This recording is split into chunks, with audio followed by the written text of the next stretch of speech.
Selamat pagi Bapak Ibu. Bapak Ibu, saya berdoa supaya kita semua tetap di dalam keadaan yang baik, di dalam kebaikan, di dalam pemeliharaan Tuhan. Bapak Ibu, hari ini sudah 2 bulan Bapak Ibu kita beribadah secara online. Dan di dalamnya termasuk beberapa hari raya gerejawi. Hari ini Bapak Ibu kita kembali merayakan, memperingati satu hari raya yang penting di dalam kehidupan kekristenan, yaitu kenaikan Tuhan Yesus. Ya, tapi saudara, seringkali saudara kita tidak terlalu memperhatikan kenaikan Tuhan Yesus sebagaimana kita merayakan hari-hari raya yang lain di dalam hidup Yesus. Misalnya Natal, ya, misalnya Paskah. Nah, kita lebih perhatian kepada hari raya itu, tetapi kenaikan Tuhan Yesus kita mungkin nggak terlalu memperhatikannya. Maka hari ini melalui ajaran-ajaran kitab suci, saudara, saya ingin mengajak kita untuk bisa sungguh-sungguh memikirkan dan menghayati, saudara-saudara, makna kenaikan Tuhan Yesus bagi kita. Dan pengharapan yang Tuhan beri bagi kita. Ya, umatnya yang menantikan kedatangannya yang kedua kali. Bapak Ibu, sebelum kita membaca dan membahas bagian-bagian kitab suci, saya mau menjelaskan terlebih dahulu apa yang akan kita lakukan di dalam perenungan hari ini. Hari ini Bapak Ibu, firman Tuhan akan disampaikan dalam bentuk rangkaian atau bentuk seri, ya, yang orang itu suka sebut sebagai liturgical homilis, ya, atau khotbah yang sifatnya liturgis. Apa itu maksudnya? Maksudnya adalah bagian khotbah ini menjadi elemen yang ada di dalam liturgi yang berkaitan dengan hal-hal atau unsur-unsur yang selanjutnya yang kita akan lakukan di dalam liturgi kita. Ya, nah, kalau biasanya di dalam kebaktian kita mendengarkan satu khotbah sekitar 40-45 menit, ya, atau kalau di Hosana mungkin bisa lebih panjang dari itu. Hari ini Bapak Ibu, kita atau saya akan menyampaikan 3 khotbah yang durasinya lebih pendek, ya. Maka kalau dibilang 3 khotbah mungkin lebih cocok dibilang 3 renungan, ya, atau 3 refleksi yang lebih pendek. Nah, di dalam penyampaian firman Tuhan ini masing-masing kita akan melihat satu bagian yang penting dari hidup Kristus. Dan kemudian nanti di akhir setiap renungan kita akan merespons dengan menyanyikan pujian dan berdoa syafaat. Jadi khotbah yang akan disampaikan itu menjadi dasar, ya, untuk kita kemudian mengambil respons di dalam memuji Tuhan dan berdoa. Nah, saudara, ini gambarannya seperti ini. Gambarannya kalau misalnya kita pergi ke pesta pernikahan, ya, kondangan yang kontemporer, ya, itu biasanya ada 2 model cara kita menyantap makanan, saudara, yang disajikan. Ya, model yang pertama itu makanan utama yang biasanya kalau kondangan itu prasmanan, saudara. Ya, jadi kita bisa ambil nasi, lauk pauk dan sayur dalam satu piring dan kita makan bersama-sama. Itu model yang pertama. Tetapi di dalam pesta pernikahan juga ada model yang kedua. Apa itu? Yang kita sebut makanan pondokan, saudara. Ya, jadi menu makanannya lain-lain, porsinya itu tidak sebanyak yang prasmanan dan kita makannya juga satu-satu, ya, makan sate dulu, nanti makan siomay, nanti makan lagi yang lain, ya, dan tetapi kita tetap bisa menikmati jamuan makan itu. Nah, kalau ibadah itu diibaratkan sebagai pesta, jamuan pesta dari Allah, maka hari ini saudara kita tidak makan prasmanan, saudara. Ya, jadi tidak makan nasi dan lauk pauk yang sudah saya masak untuk saudara di dalam khotbah, tetapi kita hari ini makan pondokan, saudara. Jadi 3 renungan, tetapi masing-masing itu memiliki keterikatannya, benang merahnya satu sama lain, dan di tengah-tengahnya nanti kita akan merespons jemaat sekalian dengan pujian dan doa. Saya berdoa supaya kita semua dikenyangkan, dikuatkan dan diubahkan melalui firman Allah pada hari ini. Surah yang pertama, mari kita membuka kitab Wahyu pasal yang pertama. Tema ibadah kita secara keseluruhan, sebagaimana tadi telah disampaikan oleh Ibu Joyce, adalah memandang Yesus. Mataku memandang Yesus Dan kita akan melihat di dalam kitab Wahyu, saudara, penggambaran-penggambaran tentang Yesus yang begitu indah dan begitu mulia. Untuk yang pertama, mari kita membaca kitab Wahyu pasal pertama, ayat yang keempat sampai ke-20. Kitab Wahyu pasal yang pertama, ayat yang keempat sampai ke-20. Saya akan membacakan bagian ini bagi Bapak Ibu sekalian. Dari Yohanes kepada ketujuh jemaat yang di Asia Kecil. Kasih karunia dan damai sejahtera menyertai kamu. Dari Dia yang ada dan yang sudah ada dan yang akan datang. Dan dari ketujuh roh yang ada di hadapan tahtanya. Dan dari Yesus Kristus, saksi yang setia.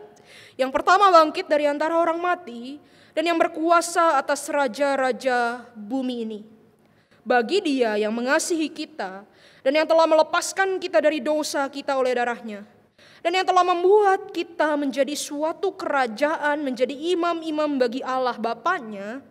Bagi Dialah kemuliaan dan kuasa sampai selama-lamanya. Amin. Lihatlah, Ia datang dengan awan-awan. Dan setiap mata akan melihat Dia, juga mereka yang telah menikam Dia. Dan semua bangsa di bumi akan meratapi Dia.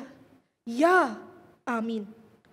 Aku adalah Alfa dan Omega, firman Tuhan Allah, yang ada dan yang sudah ada dan yang akan datang, yang Maha Kuasa.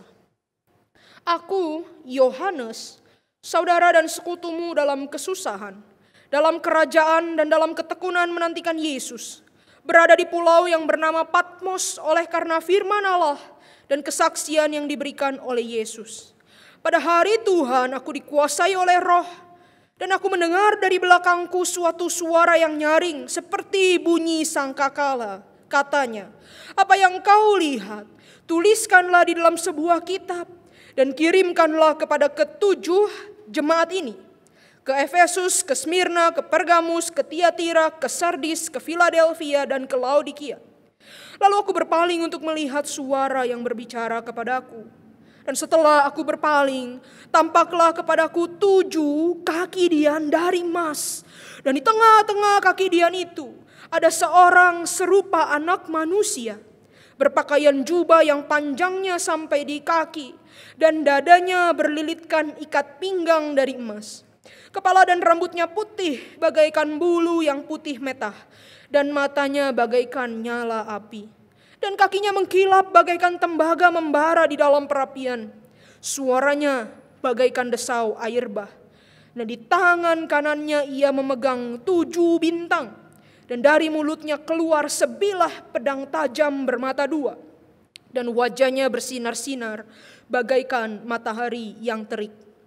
Ketika aku melihat Dia, tersungkurlah aku di depan kakinya sama seperti orang yang mati.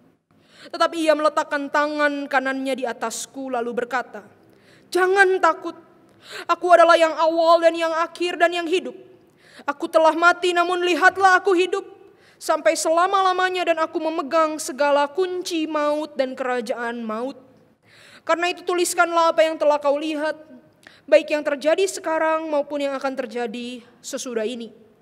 Dan rahasia 7 bintang yang telah kau lihat pada tangan kananku dan 7 kaki dian emas itu.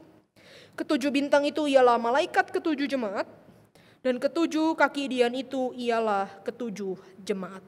Demikianlah firman Tuhan. Saudara-saudara, apa yang sebenarnya kita renungkan atau apa yang sebenarnya kita rayakan setiap kali kita memperingati kenaikan Tuhan Yesus? Saudara, saya kira banyak dari kita yang tidak memberi perhatian khusus kepada kenaikan Yesus. Itu karena memang terkesan gak ada yang dirayakan, saudara, dari kenaikan Yesus. Atau peristiwanya aneh sendiri, lain sendiri, dibanding dengan peristiwa-peristiwa lain dalam hidup Yesus. Kalau Natal jelas, saudara, kita merayakan kelahiran Yesus sebagai manusia. Ya, datang ke dalam dunia. Dia menjadi Allah yang Immanuel beserta dengan umatnya. Pada waktu Jumat Agung, kita memperingati kasih Yesus yang menjadi sama dengan kita para pendosa, bahkan menggantikan tempat kita. Dia bersama dengan kita, Immanuel. Pada waktu Paskah kita memperingati, merayakan Yesus yang hidup, Yesus yang bangkit dan menampakkan diri kepada kita, kepada murid-muridnya. Dia adalah Allah Immanuel yang tidak mati bertahan di kubur, tetapi dia bangkit dan hidup. Bahkan nanti saudara 10 hari lagi kita akan merayakan Pentakosta. Itu adalah ketika Roh Kudus dicurahkan. Roh Kudus yang kata Alkitab itu akan menjadi meterai di dalam hati kita, selalu bersama dengan kita. Ini kita merayakan Allah yang Immanuel, yang bersama dengan kita. Tapi pada waktu kenaikan, saudara, perhatikan apa yang kita rayakan, saudara. Kenaikan Tuhan Yesus ke surga, bukankah itu adalah peristiwa Yesus meninggalkan murid-muridnya? Dia pergi ke sana, ke surga, ke tempat Bapaknya. Memang berjanji akan datang kembali, tapi sampai sekarang belum datang juga. Saudara, untuk apa kita merayakan kepergian dan perpisahan? Sebagaimana tadi liturgi sudah katakan. Bukankah di dalam hidup sehari-hari, kepergian dan perpisahan itu adalah duka cita yang mau dihapus, mau dilupakan. Itu bukan sukacita yang mau dirayakan. Saudara, kenapa kita memperingati Allah yang pergi? Kenapa Allah yang namanya Immanuel itu, with us God itu, Allah yang bersama kita, kenapa sekarang dia menjadi leave us God, Allah yang meninggalkan kita? Apa yang kita rayakan, saudara, sebenarnya? Saudara, pada waktu Tuhan Yesus masih hidup dan bersama dengan murid-muridnya, di dalam Injil Yohanes dicatat dia mengadakan perjamuan makan malam terakhir. Dan di sana di pasal 14 Injil Yohanes mencatat Yesus itu bicara kepada murid-muridnya, adalah lebih baik kalau aku pergi kepada Bapa. Katekismus Heidelberg juga menafsirkan kenaikan Tuhan Yesus ini dengan mengatakan seperti ini. Kenaikan Tuhan Yesus itu untuk benefit kita, saudara, untuk keuntungan kita. Apa keuntungannya?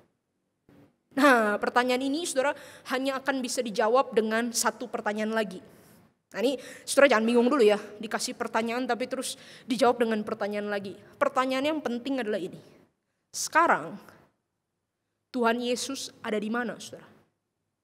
Setelah dia naik, dia ada di mana? Pengakuan iman yang sering kali kita ucapkan setiap minggu itu memberitahu kepada kita. Yesus Kristus itu disalibkan, mati dan dikuburkan, turun ke dalam kerajaan maut, pada hari yang ketiga bangkit dari antara orang mati, naik ke surga, dan di mana dia berada? Di sebelah kanan Allah. Yesus Kristus saat ini adalah pribadi yang duduk di sebelah kanan Allah.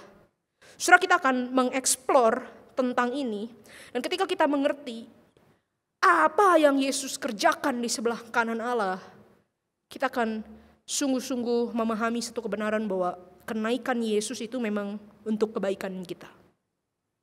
Saudara, kenaikan Yesus itu menunjukkan kepada kita bahwa Tuhan Yesus yang kita sembah adalah benar-benar Allah yang hidup. Benar-benar Allah yang hidup. Dan bahwa semua misi dan pekerjaannya di dalam dunia sudah selesai, sudah lengkap. Dan sekarang dia bersama-sama dengan Bapa itu mengerjakan kebaikan bagi kita. Terminologi di sebelah kanan itu di dalam Alkitab itu terminologinya sering dipakai, saudara, untuk menggambarkan posisi yang terhormat dan berkuasa. Ya, orang yang ada di sebelah kanan raja itu adalah orang yang dapat dipercaya dan statusnya itu setara dengan pemimpin yang utama. Dia punya kendali, dia punya kuasa, dia punya pengaruh. Dan bersama-sama memerintah. Saudara, jangan salah paham. Dengan katakan Yesus itu di sebelah kanan Allah, itu bukan berarti Yesus itu raja lebih kecil daripada Bapa. Jadi Bapa itu raja yang lebih besar, lalu Yesus itu lebih kecil. Bukan, saudara, keliru.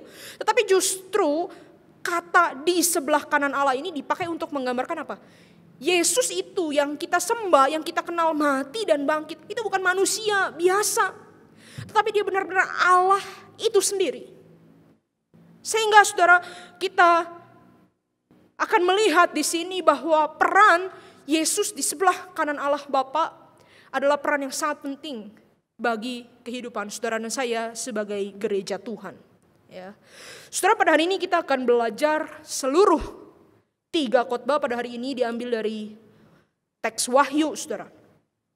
Saudara, teks dalam kitab Wahyu ini, saudara, ditulis bagi orang-orang Kristen yang pada waktu itu saudara berada di dalam penderitaan. Ya. Penderitaan yang mereka alami itu bukan karena bencana, bukan karena wabah, tetapi karena mereka itu begitu setia di dalam mengikut Tuhan. Saudara, pada waktu itu pemerintah yang berkuasa itu tidak suka kepada orang-orang Kristen. Ada banyak kepentingan politik dan konflik sosial di sana. Orang-orang Kristen dijadikan sasaran kambing hitam. Ya, penderitaan yang dialami orang Kristen itu ada sebagian meliputi penderitaan fisik, tetapi saudara lebih banyak juga adalah penderitaan sosial, penderitaan ekonomi. Ya, jadi kalau orang itu ketahuan Kristen, nah itu dikucilkan, saudara. Bahkan nggak bisa ikut akses kegiatan jual beli ekonomi. Ya. Nah, saudara, di tengah-tengah keadaan penderitaan seperti ini, wajar sekali bagi umat Tuhan pada waktu itu untuk bertanya, di manakah Allah yang kita percaya? Katanya dia penuh kasih, katanya dia berkuasa. Mengapa dia diam saja ketika umatnya dianiaya? Mengapa raja-raja dunia seolah-olah berkuasa memerintah, sementara raja yang kita sembah itu seolah-olah diam saja? Bahkan Yohanes yang menuliskan surat ini itu juga berada dalam penderitaan. Dia diasingkan ke sebuah pulau, ya. Bahkan di dalam ayat yang ke-9 pada waktu dia membuka suratnya, dia bilang, aku Yohanes, saudara dan sekutumu dalam apa? Dalam kesusahan, dalam kerajaan Allah, dalam ketekunan untuk menantikan Yesus. Saudara, bagi umat yang menderita, dan sekarang Yesus itu udah gak bersama-sama dengan mereka, sudah naik ke surga. Perasaan putus asa, perasaan clueless, ya, perasaan helpless, tidak berdaya, itu pasti sangat kental. Ya. Kita berharap pada apa? Apakah iman yang kita percaya ini layak, worth it untuk kita pertahankan? Saudara, di tengah-tengah keadaan seperti ini, ada penghiburan dan jaminan bagi umat percaya melalui beberapa teks dan juga beberapa penglihatan di dalam kitab Wahyu. Di pasal pertama ini, saudara, jelas sekali Yesus itu ditampakkan sebagai seorang pribadi yang mulia dan yang berkuasa atas umatnya. Saudara, di ayat yang kelima, ya, sebelum penglihatan yang dilihat di ayat 12 sampai 18, ya, di ayat yang kelima itu, di dalam pembukaan surat Wahyu ini, dikatakan bahwa surat Wahyu ini dikirimkan oleh Yohanes dan juga oleh kata-kata Yesus, ya. Dan Yesus di situ dikatakan sebagai saksi yang setia. Saudara, kata saksi dalam terminologi Alkitab itu bisa juga diidentikan dengan peran nabi di dalam Perjanjian Lama. Nabi adalah saksi Allah, ya, atau penyampai pesan Allah bagi umat manusia. Nabi itu dipanggil Allah untuk memberitakan berita penghukuman, seruan pertobatan, ya, dan sekaligus menyatakan pengampunan dan kasih Allah. Nah, ketika dikatakan Yesus Kristus saksi Allah yang setia, itu kita juga bisa membacanya Yesus Kristus adalah nabi Allah yang sejati, yang di dalam hidupnya telah mengabarkan seruan pertobatan dan juga berita kasih Allah. Dan selama hidupnya Yesus Kristus menyatakan firman Allah dengan setia, melalui kata dan melalui perbuatan. Dia menjadi nabi yang setia menyampaikan suara Allah, bahkan sampai dia harus disiksa dan ditolak oleh orang-orang yang tidak mau dengarkan dia. Saudara, Yesus Kristus sebagai nabi ini muncul, saudara, di dalam penglihatan yang dicatat di ayat 12 sampai 15. Saudara, menarik sekali kalau di ayat 12 sampai 18, maksud 12 sampai 18, Yesus Kristus itu dimunculkan di tengah-tengah kaki dian, saudara. Jadi ada 7 kaki dian dan tengah-tengahnya Kristus muncul. Kaki dian itu apa? Di ayat 20 kita melihat keterangan, kaki dian itu adalah lambang gereja. gereja Tuhan. Saudara, kaki Dian itu kita kadang suka lihat gambarnya ya saudara.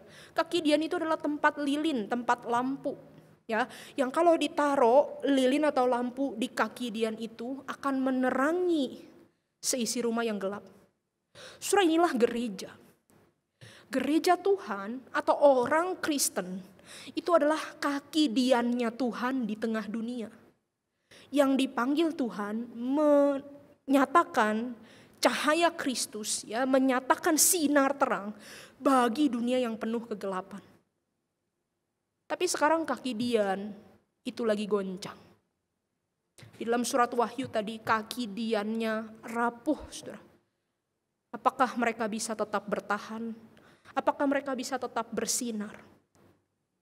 Saudara, hari ini engkau dan saya sebagai kaki Diannya Tuhan mungkin juga rapuh. Kita gak bisa ibadah di gereja sudah 2 bulan, saudara. Kita terkendala untuk melakukan pekerjaan kita. Saya mendengar dari jemaat banyak yang bukan hanya dirumahkan, tetapi dihentikan dari pekerjaan yang sebelumnya. Kalau kita bilang pekerjaan itu adalah ladang misi buat kita, kita mau menjadi terang di pekerjaan. Tapi sekarang kaki Dian kita sedang redup. Saudara, di tengah-tengah kaki Dian yang bergoncang inilah Kristus muncul. Di dalam ayat 12-18 itu digambarkan Kristus memakai pakaian jubah yang panjangnya sampai di kaki, dadanya berlilitkan ikat pinggang emas. Itu adalah gambaran pakaian imam. Nanti kita akan bahas di khotbah yang kedua. Saudara, kepala dan rambutnya bagaikan bulu yang putih metah, itu melambangkan kemurnian, kesucian dan hikmat. Matanya itu seperti api yang menyala-nyala, itu melambangkan kekudusan Allah. Yang mungkin api dari kaki Dian itu bisa redup, tapi api kekudusan Allah tidak bisa diredupkan. Saudara, dan Kristus yang muncul itu, saudara, nabi yang setia yang muncul di tengah-tengah kaki Dian itu, dikatakan memegang 7 bintang, memegang 7 malaikat yang dikatakan adalah malaikat jemaat-jemaat. Ya, di dalam teologi kitab Wahyu ada malaikat bagi jemaat-jemaat. Dan juga dari mulutnya, saudara, keluar pedang bermata 2. Saudara, kalau dengar pedang bermata 2, saudara ingat apa di dalam kitab suci? Firman Allah sendiri. Ya. Ini menggambarkan apa, saudara, penglihatan ini? Bahwa di tengah segala tekanan, penderitaan, goncangan, kerapuhan, kesulitan, Kristus sang nabi tidak akan pernah dihentikan. Firman-Nya akan tetap diberitakan. Seruan pertobatan akan tetap disampaikan. Seruan kasih Allah akan tetap disampaikan. Kristus memegang jemaat di dalam tangannya. Sehingga meskipun kita rapuh, meskipun kita lemah, kita tidak akan jatuh terkulai dan patah. Surah dikatakan di ayat 19 bahwa Dia adalah yang awal dan yang akhir, yang hidup dan yang mati, memegang kunci maut dan segala kerajaan maut. Dia bukan hanya nabi yang setia, tetapi Dia juga adalah yang menguasai di dunia orang hidup dan orang mati. Saudara, hari ini engkau dan saya dipanggil Tuhan untuk tetap menjalankan peran kita sebagai nabi di tengah dunia. Saudara, jangan salah kaprah ya. Nabi itu sudah berakhir di perjanjian lama, saudara. Ya, nabi itu sudah berakhir di perjanjian lama. Ya, setelah Kristus datang kita nggak perlu nabi lagi. Tetapi kalau dibilang orang itu punya karunia kenabian atau karunia bernubuat, itu maksudnya apa? Maksudnya adalah karunia berkhotbah, saudara, atau karunia menyampaikan kebenaran. Jadi bukan berarti saudara dan saya ini akan jadi nabi seperti Yesaya, Elia, bukan. Tetapi kita, saudara, dipanggil untuk menyampaikan berita kebenaran, menyampaikan berita Injil. Tetap setia ikut Tuhan, tetap menjadi kaki Dian yang bercahaya. Meskipun kita rapuh, tetapi kita dipegang oleh Kristus, nabi yang setia itu. Dia akan meneguhkan, menguatkan kita. Dia menggenggam kita di dalam tangannya, sehingga kita tidak akan jatuh dan patah. Saudara, hari ini kita semua berhadapan dengan krisis. Baik itu pekerjaan, kesehatan, krisis pendidikan anak-anak kita. Tetapi engkau dan saya tetap dipanggil Tuhan menyatakan kebenaran. Mari kita tetap teguh berjuang di dalam panggilan ini. Tidak takut, tidak menyerah. Dia menggenggam kita.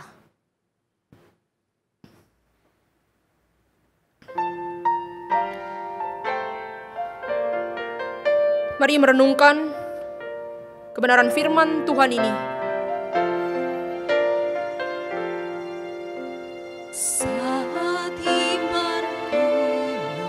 Ibu Joyce akan mempersembahkan pujian bagi kita.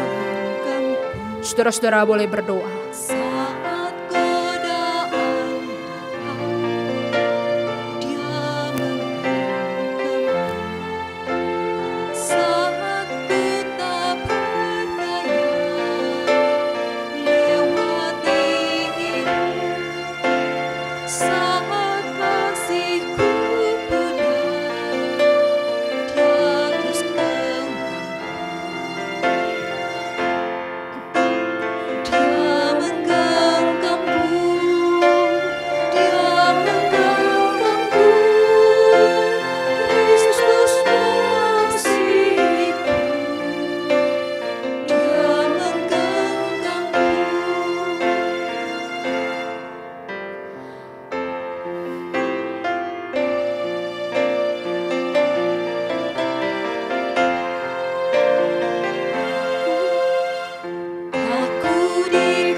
Kalau hari ini saudara merasa hidup di dalam kerapuhan dan ketidakpastian,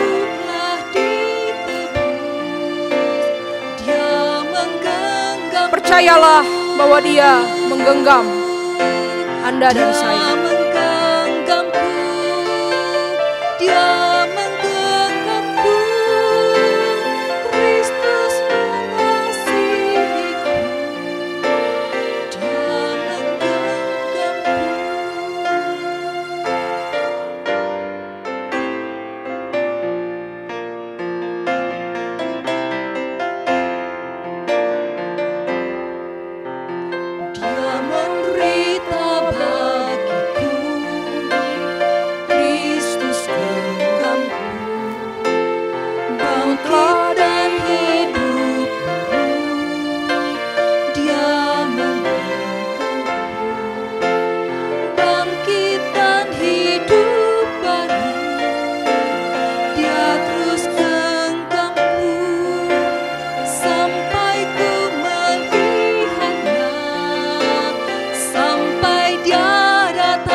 Bersama-sama kita nyanyikan. Dia menggenggamku, Kristus mengasihiku.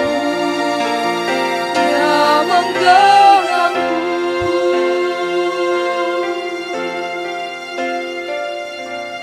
Mari saudara-saudara kita berdoa. Yang pertama, mari berdoa bagi peran dan pelayanan gereja Tuhan di tengah-tengah masa krisis. Mari berdoa untuk hamba Tuhan, majelis pengurus dan seluruh jemaat, agar kita bersatu hati tetap menjadi terang, tetap menyatakan kebenaran di dalam dunia meskipun di dalam masa krisis. Mari sama-sama kita berdoa.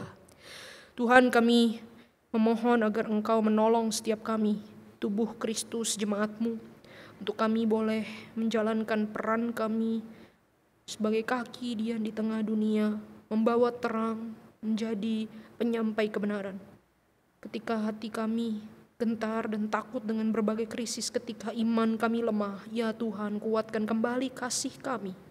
Biar kami boleh melihat Kristus, Nabi yang sejati, saksi yang sejati, yang bahkan sampai menderita, tetapi tetap boleh setia menyampaikan kebenaran Allah. Kiranya Engkau menolong dan memeteraikan kami. Di dalam nama Tuhan Yesus kami berdoa. Yang kedua, mari kita berdoa agar setiap kita masing-masing diberikan oleh Tuhan keberanian, hikmat dan kesempatan untuk tetap memberitakan Injil dan mengabarkan berita kasih Allah kepada dunia yang sesat dan cemar. Mari kita berdoa. Kami mohon Tuhan berikan pada kami kesempatan untuk kami boleh menyampaikan Injil-Mu kepada orang-orang yang belum percaya, keluarga kami, sahabat, saudara-saudara kami. Tuhan berikan pada kami hikmat untuk tahu bagaimana menyampaikannya, berikan kesempatan, berikan keberanian. Tuhan tolong berikan kepekaan dan ketaatan.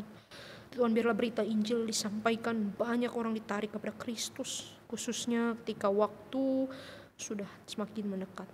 Di dalam nama Tuhan Yesus kami berdoa. Di dalam nama Kristus, Nabi yang telah menang, saksi yang setia, buah sulung yang dibangkitkan dan menjadi jaminan bagi kami berdoa. Amin. Saudara, mari kita membuka kitab Wahyu pasal yang kelima. Renungan yang kedua pada hari ini kita akan melihat kitab Wahyu pasal yang kelima. Saya akan membacakan bagi kita ayat pertama sampai ke-14. Kitab Wahyu pasal yang kelima, ayat yang pertama sampai ke-14. Saya akan membacakan semuanya, tetapi saya meminta jemaat merespons pada ayat 9, ayat 10, ayat 12, dan ayat 13. Jadi setiap kata-kata nyanyian itu ya, ketika dikatakan ada nyanyian ya, yang bersuara, yang berbunyi, yang berkata, bagian yang agak menjorok ke dalam, itu adalah kalimat nyanyian yang harus dibacakan orang banyak. Saya minta jemaat merespons. Mari kita sama-sama memperhatikan. Saudara sudah ketemu semua? Kitab Wahyu pasal yang kelima ayat pertama sampai 14. Maka aku melihat di tangan kanan Dia yang duduk di atas tahta itu sebuah gulungan kitab yang ditulisi sebelah dalam dan sebelah luarnya dan dimeterai dengan 7 meterai. Dan aku melihat seorang malaikat yang gagah yang berseru dengan suara nyaring, katanya, siapakah yang layak membuka gulungan kitab itu dan membuka meterai-meterainya? Tetapi tidak ada seorang pun yang di surga atau yang di bumi atau yang di bawah bumi yang dapat membuka gulungan kitab itu atau yang dapat melihat sebelah dalamnya. Maka menangislah aku dengan amat sedihnya karena tidak ada seorang pun yang dianggap layak untuk membuka gulungan kitab itu ataupun melihat sebelah dalamnya. Lalu berkatalah seorang dari tua-tua itu kepadaku, jangan engkau menangis. Sesungguhnya singa dari suku Yehuda yaitu tunas Daud telah menang, sehingga ia dapat membuka gulungan kitab itu dan membuka ke-7 meterainya. Maka aku melihat di tengah-tengah tahta dan keempat makhluk itu dan di tengah-tengah tua-tua itu berdiri seekor anak domba seperti telah disembelih, bertanduk 7 dan bermata 7. Itulah ke-7 roh Allah yang diutus ke seluruh bumi. Lalu datanglah anak domba itu dan menerima gulungan kitab itu dari tangan Dia yang duduk di atas tahta itu. Ketika ia atau anak domba itu mengambil gulungan kitab itu, tersungkurlah keempat makhluk dan ke-24 tua-tua itu di hadapan anak domba itu. Masing-masing memegang satu kecapi dan satu cawan emas penuh dengan kemenyan. Itulah doa orang-orang kudus. Dan mereka menyanyikan suatu nyanyian baru, katanya. Silakan jemaat Tuhan.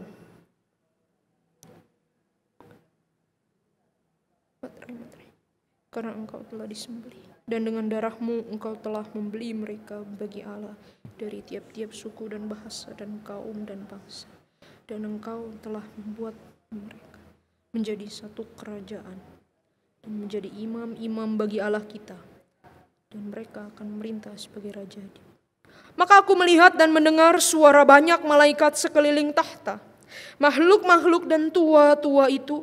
Jumlah mereka berlaksa-laksa dan beribu-ribu laksa, katanya dengan suara nyaring.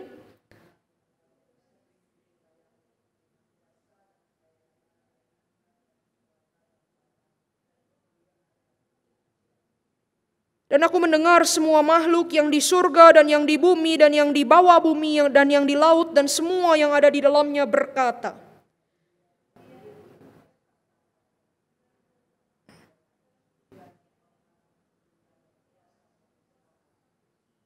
dan keempat makhluk itu berkata amin, dan tua-tua itu jatuh tersungkur dan menyembah. Saudara-saudara, dalam pasal 5 ini, saudara, visi Yohanes itu adalah melihat sebuah gulungan kitab yang dimeteraikan dengan 7 meterai. Nanti di pasal 6 dan seterusnya kita akan melihat tentang materai-materai yang dibuka, saudara. Dan tetapi gulungan kitab itu nggak ada yang bisa membukanya. Saudara, apa yang dilambangkan atau dimaksudkan dengan gulungan kitab ini? Saudara, gulungan kitab ini menggambarkan berita Allah membenarkan atau menyelamatkan orang-orang percaya dan berita penghukuman bagi orang-orang tidak percaya, bagi musuh-musuh Allah.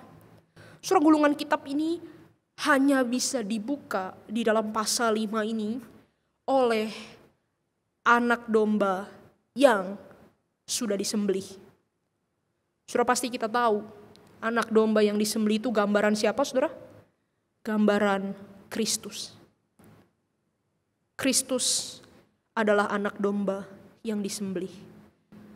Saudara, ketika kita mendengar kata anak domba yang disembelih, maka pikiran kita, saudara, akan tertuju kepada cerita-cerita di Perjanjian Lama tentang ritual korban. Korban penghapusan dosa, korban penebusan salah. Saudara, bangsa Israel itu diperintahkan oleh Tuhan untuk mempersembahkan korban bagi penghapusan dosa mereka. Yang dipakai untuk menjadi gambaran pengganti atau penebus itu adalah anak domba. Di dalam hari raya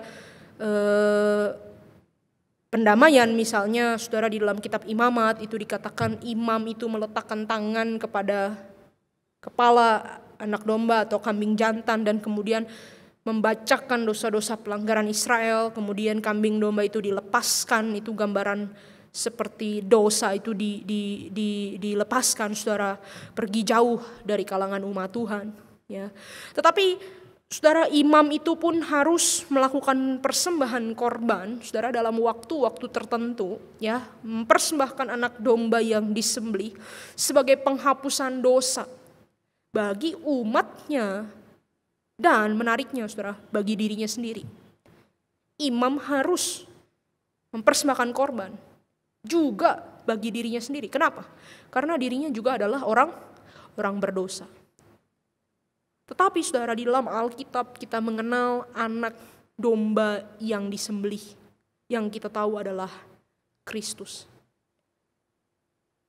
Saudara, di dalam karya penebusan, Kristus menjadi imam bagi kita, yang bukan hanya mempersembahkan domba demi domba disembelih untuk penghapusan dosa dan setiap tahun berulang begitu. Tetapi Kristus bahkan mempersembahkan dirinya sendiri satu kali untuk selama-lamanya. Imam itu mempersembahkan dirinya menjadi anak domba sembelihan yang tidak bercacat untuk menghapus dosa semua umat manusia yang percaya kepadanya. Saudara, Kristus adalah imam besar yang agung di dalam kehidupan iman kita. Itu sebabnya saudara, kalau saudara baca katakanlah kitab Ibrani, saudara akan menemukan banyak sekali catatan teks di sana yang mengatakan bahwa Yesus itu imam besar yang agung, imam besar yang sejati. Dan imam besar ini sekarang ada di sebelah kanan Allah. Dia menjadi imam besar bagi kita. Apa yang dia lakukan? Saudara, Katekismus Heidelberg mengatakan kepada kita bahwa ketika Yesus itu ada di hadapan Allah, di sebelah kanan Allah, dia menjalankan fungsi imam bagi kita, itu dengan cara apa? Memampukan kita menyembah Allah. Dia yang memperantarai, Kristus memperantarai penyembahan kita kepada Allah. Bukan hanya itu saja, Kristus adalah imam besar yang berdoa, bersyafaat bagi saudara dan saya. Kristus menaikkan doa-doa kepada Allah. Karena saudara, kita pada diri kita sendiri kita begitu lemah. Bahkan kadang untuk berdoa kepada Allah pun kita gak mampu. Dan di dalam karya Trinitas, saudara, bersama dengan Roh Kudus ya yang akan diutus kepada kita. Surat Roma mengatakan apa? Roh Kudus itu berdoa bagi kita untuk keluhan-keluhan yang kita nggak bisa ucapkan. Saudara, saya punya imam besar di sebelah kanan Allah yang menjamin kalau kita ngomong sama Allah itu pasti aksesnya nyampe. Demikianlah yang Kristus perbuat bagi kita. Saudara, bukan hanya itu saja, saudara, tetapi kebenaran yang sangat indah adalah ini. Surat Ibrani mengatakan, imam besar yang kita punya itu adalah imam besar yang turut merasakan kelemahan-kelemahan kita. Dia mengalami, saudara, perjalanan hidup yang sama seperti yang Anda dan saya alami sebagai manusia. Dia lemah, dia disiksa, dia disakiti, dia dicobai. Tetapi dia tidak berdosa. Itu sebabnya dia bisa menjamin hubungan kita dengan Allah. Tapi dia bukan imam besar yang gak kenal kita, yang gak peduli kita, saudara. Tetapi dia adalah imam besar yang merasakan apa yang kita rasakan. Semua kelemahan kita, dia rasakan, dia tahu rasanya. Maka saudara, dengan memiliki imam besar seperti ini, apa yang seharusnya menjadi respons kita? Saudara, kita diundang ke dalam sebuah hubungan yang dekat dengan Allah. Persekutuan yang mendalam dengan Allah. Kita bisa doa kepada Allah kapan saja. Sekarang saudara mau datang kepada Allah, gak perlu lagi saudara pakai korban sembelihan, korban bakaran. Gak perlu atur waktu ya untuk datang, harus pagi, harus petang. Saudara bisa datang kapan saja di dalam doa kita. Bahkan ketika mulut kita atau hati kita terlalu lemah, tidak mampu berkata-kata, imam besar itu bersyafaat, berdoa bagi kita. Saudara cukup pandang kepada dia. Saudara cukup arahkan hati saudara kepada dia. Kita cukup terbuka di hadapan dia. Menyatakan semua pujian, penyembahan, bahkan juga doa, harapan, keinginan, keluhan kita. Kita punya imam besar yang menjamin bahwa doa-doa kita pasti didengarkan. Bahwa doa-doa kita diperhitungkan. Bahwa pujian dan penyembahan kita tidak diabaikan. Kristus di sebelah kanan Allah menjadi imam besar bagi kita. Hari ini ketika Anda dan saya punya banyak waktu di rumah yang mungkin bisa positif tetapi juga mungkin juga bisa negatif, saudara. Kita punya lebih banyak waktu yang bisa kita gunakan. Sebenarnya Allah mengundang kita ke dalam satu persekutuan yang lebih mendalam dengan Dia. Saya nggak tahu hari ini apa yang saudara alami. Mungkin saudara merasa beban berat, saudara merasa lelah di dalam hidup ini, saudara merasa krisis ini tidak berakhir, tidak ada ujung, dan saudara ingin menghentikan semuanya segera. Mari kita memandang kepada Yesus, imam besar yang agung, yang merasakan semua pergumulan dan kelemahan kita. Dan Dia akan memberikan kekuatan. Kalau kita memandang Yesus, maka segala penderitaan dan kesulitan di dunia ini saudara bisa pudar, saudara bisa pudar. Karena apa? Karena pengharapan di dalam Yesus jauh lebih terang. Mari saudara kita memandang Yesus.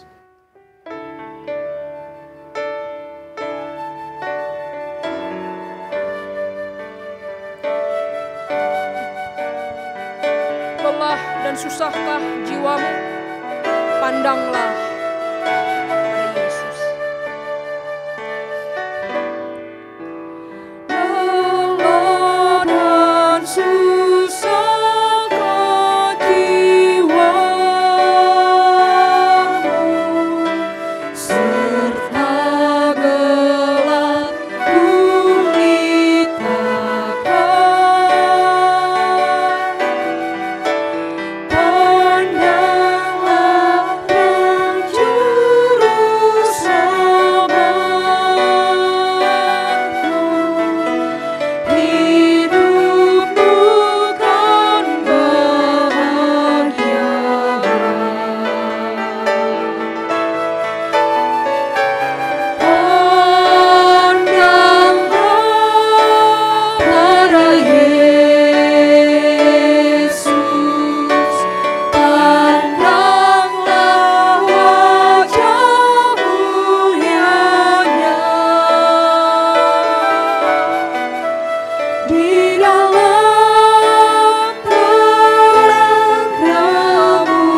pernah berubah.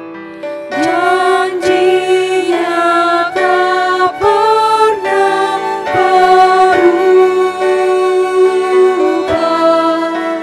Bila bersandar padanya, cepatlah kabarkan Injil-Nya, bawa pulang domba sesat.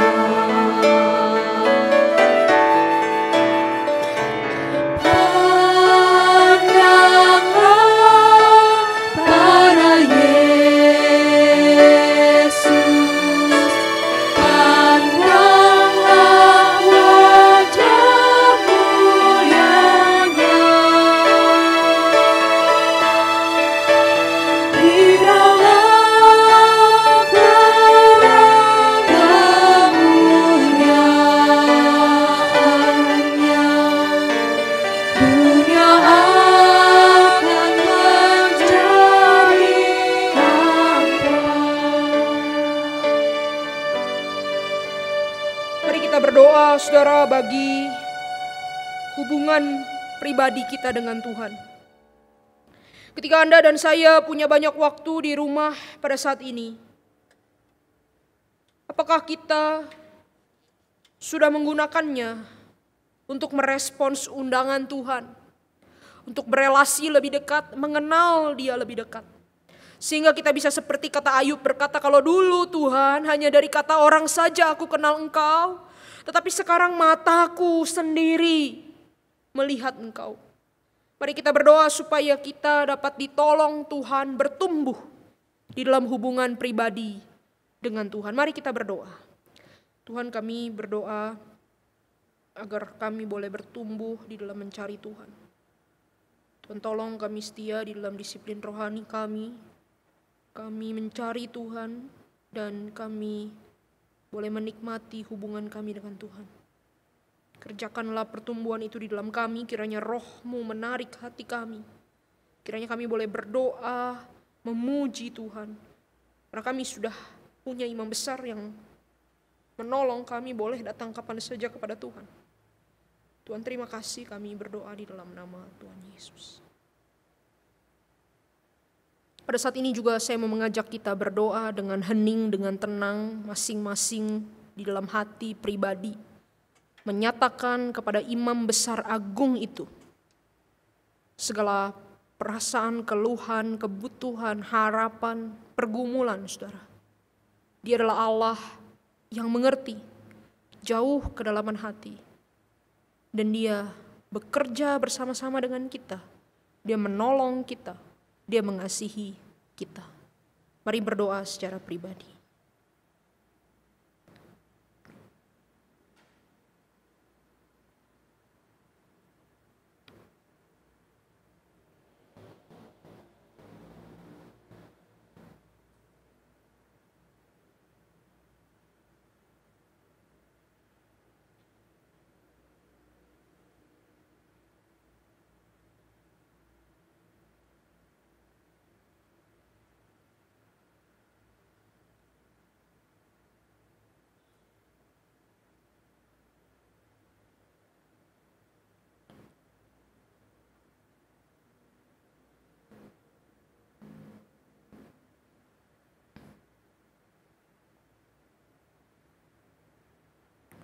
Di dalam kasih-Mu kami meminta, di dalam kuasa-Mu kami percaya, dan di dalam janji-Mu kami berharap.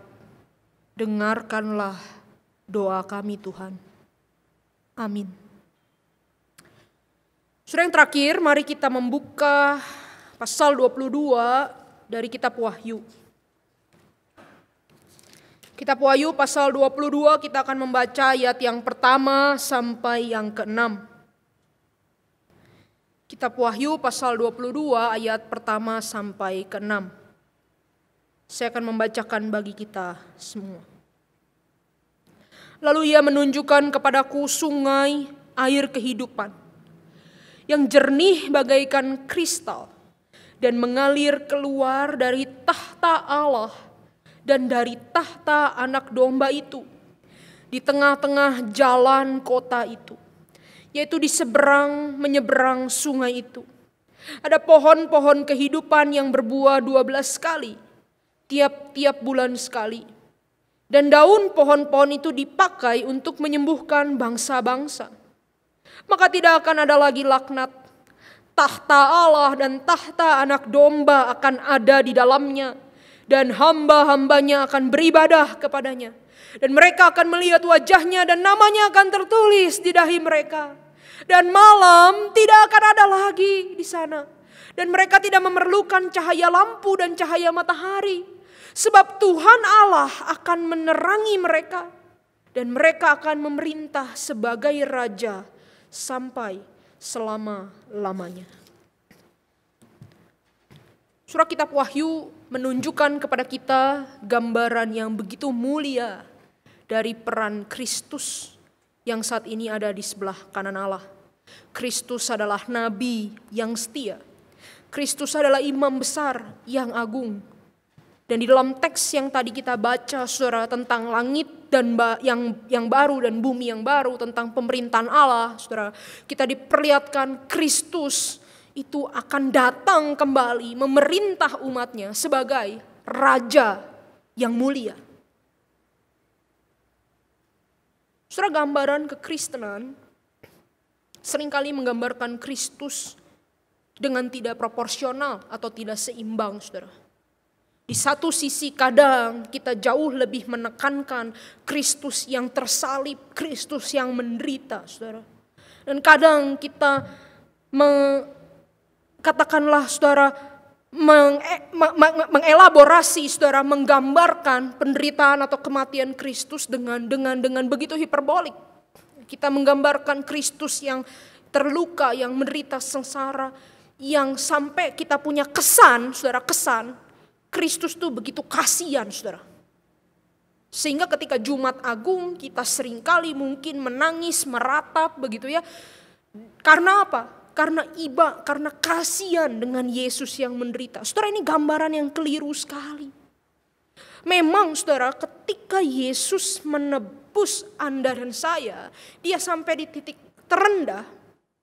Boleh dikatakan dia menjadi orang yang dimurkai Allah, bahkan ditinggalkan Allah. Tetapi, saudara, gambaran yang utuh tentang Kristus itu bukan hanya Kristus yang menderita, tapi juga Kristus yang bangkit, yang memerintah. Saudara, Kristus yang bangkit ini adalah raja yang berkuasa atas segala sesuatu. Ya. Saudara, dia bahkan mengalahkan maut, dia bahkan mengalahkan penderitaan, mengalahkan dosa. Saudara, raja yang mulia ini punya kuasa atas segala sesuatu. Atas langit di atas bumi di bawah. Bahkan di dalam teks kita yang pertama tadi, saudara, dikatakan Yesus itu pegang kunci kerajaan maut. Saudara, kita umat percaya adalah umat yang hidup di dalam pemerintahan Allah atau yang seringkali disebut kerajaan Allah. Kita mengaku Yesus itu sebagai raja dalam hidup kita. Saudara, gambaran kita menjadi umat kerajaan Allah ini bagi pembaca kitab Wahyu yang pertama itu mengalami banyak sekali tension, saudara. Kita ikut Kristus sebagai raja, tetapi kita disiksa kaisar. Nah, saudara, berita dari Wahyu 21 dan 22 ini merupakan sebuah harapan yang jauh sekali, saudara, yang besar sekali. Bahwa apa? Bahwa nanti satu kali kerajaan Allah itu akan benar-benar dinyatakan. Ya, di dalam dunia ini, di dalam langit yang baru dan bumi yang baru.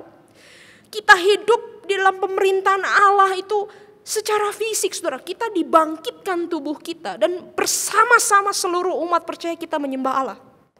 Dikatakan tadi di sana penglihatan yang dilihat Yohanes, nama Allah itu terukir di dahi setiap orang yang menyembahnya.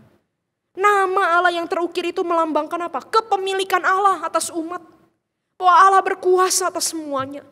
Dan di tempat itu, tempat Allah memerintah, tempat Allah berkuasa, dikatakan tidak ada lagi malam, tidak ada lagi kegelapan. Gak perlu lagi juga cahaya lampu, saudara, karena semua orang itu sudah menjadi cahaya lampu bagi Allah. Kalau tadi yang di dalam refleksi kita yang pertama, kita melihat gereja itu seperti kaki Dian yang sedang goyah. Sekarang kaki Diannya, saudara, adalah semua orang memancarkan terang Kristus dengan sempurna. Saudara, Allah menjanjikan kebenaran ini. Dia adalah Raja yang berkuasa yang akan memulihkan segala sesuatu. Kalau hari ini kita hidup di dalam dunia yang carut marut, yang gampang sekali dirusak, saudara, oleh wabah, dunia kita ini sudah rusak. Dan kena dampaknya kemana-mana, saudara.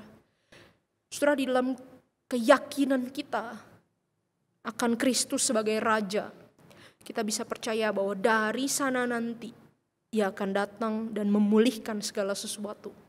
Dari sana nanti Dia akan datang sebagai Raja yang menghakimi dengan adil. Kalau ada di antara kita yang menderita karena iman kita, tetap percaya Tuhan, lalu kemudian orang-orang sekitar kita tanya, mana Tuhan, mana Tuhan? Imanmu itu cuman sia-sia aja. Kamu udah habiskan waktu untuk hal yang gak perlu. Saudara, dengan keyakinan kita bahwa Kristus adalah Raja yang berkuasa, Raja yang mulia, kita bisa percaya bahwa kepercayaan kita ini gak sia-sia. Iman kita ini gak sia-sia. Saudara, Katekismus Heidelberg berkata, kenapa Yesus itu akan datang kembali sebagai hakim yang mengadili dengan adil. Karena dikatakan, supaya aku di dalam segala pergumulan dan penderitaanku, aku bisa melihat ke atas, menengadah melihat Allah yang sama, yang dulu sudah menderita dan sekarang memerintah. Kita berharap, saudara, ketika Kristus datang kembali, segala sesuatu dipulihkan, dunia ini dipulihkan, tubuh kita dipulihkan, relasi-relasi dipulihkan.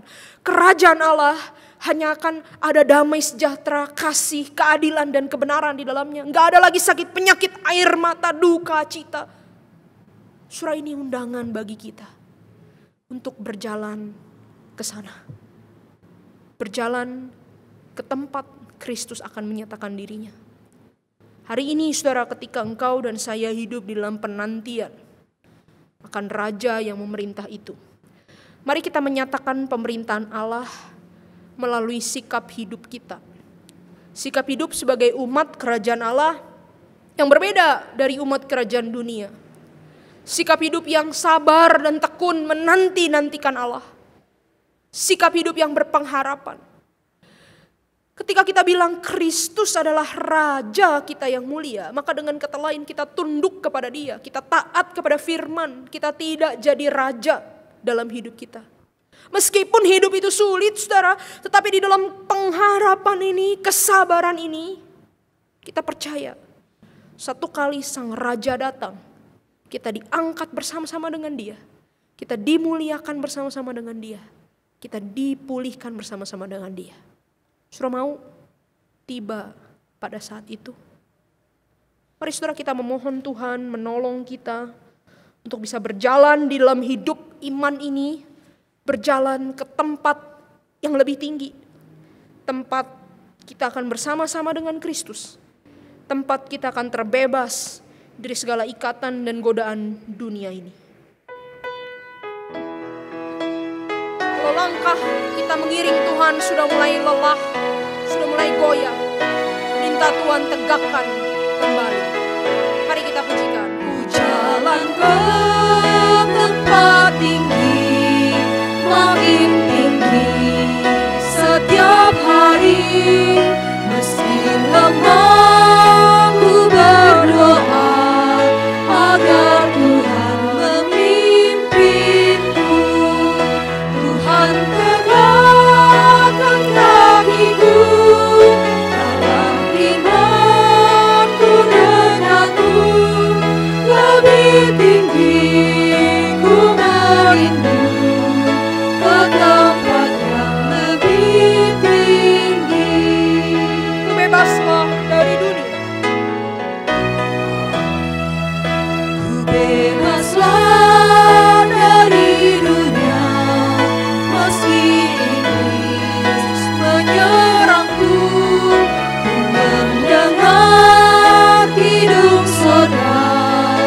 yang menyenangkan hatiku.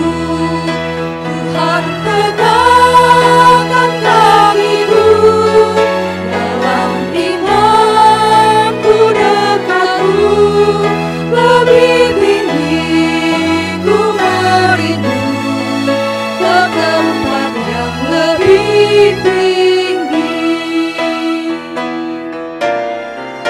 Ku diangkat ke angkasa, masuk surga indah mulia. Jiwaku tetap berdoa, bawalah ku besertamu.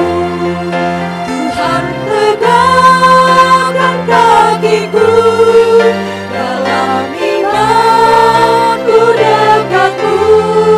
Lebih tinggi ku merindu ke tempat yang lebih tinggi. Tuhan, tegakkan kakiku dalam imanku dekatmu.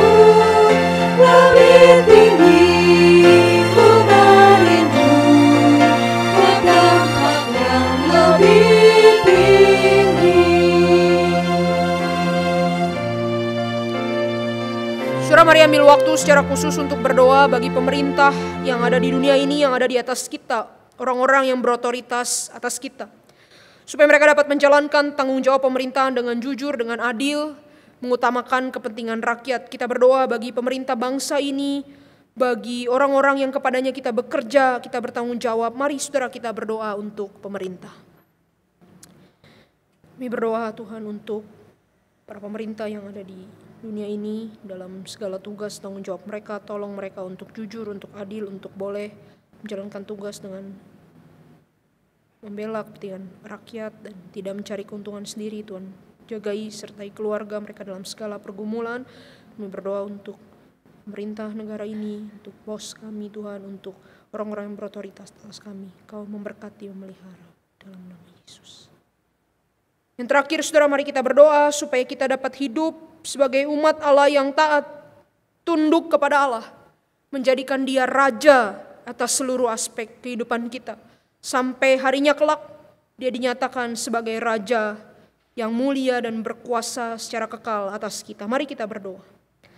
Kami berdoa Tuhan, tolong kami untuk boleh hidup sebagai umat-Mu yang taat kepada pemerintahan-Mu, umat-Mu yang boleh tunduk kepadamu dan menjalankan nilai hidup kerajaan surga, bertanggung jawab pada Tuhan, takut pada Tuhan, sampai harinya kelak Tuhan berkuasa atas kami boleh tetap setia menjaga dan memelihara kesaksian kami. Terima kasih Tuhan, di dalam nama Tuhan Yesus kami berdoa. Kami bersyukur untuk kasih-Mu dan kebaikan-Mu, untuk kuasa-Mu bagi kami. Terima kasih Tuhan karena Engkau telah berkarya dengan sempurna bagi kami. Terima kasih karena Engkau telah menyatakan kebenaran, telah menjadi keselamatan bagi kami. Terima kasih karena Engkau telah menjadi perantara bagi kami dan Allah. Terima kasih karena Engkau telah memerintah atas kami. Ya Tuhan, kiranya Engkau menguatkan kami dalam jalan pengharapan, penantian kami akan Engkau. Kami terus boleh memandang kepadamu, mata kami tertuju kepadamu. Kami dikuatkan dengan pengharapan dan iman, sehingga kami satu hari kelak disambut Tuhan bersama-sama dengan Tuhan. Hidup di dalam sukacita dan damai sejahtera yang kekal. Tuhan, terima kasih, berkati setiap umat-Mu dalam segala pergumulan, dalam segala kebutuhan hidup, dalam segala tantangan yang dihadapi. Kiranya Engkau terus beserta dengan kami, menguatkan iman dan pengharapan kami. Dalam nama Yesus Kristus, Raja yang mulia, kami berdoa. Amin.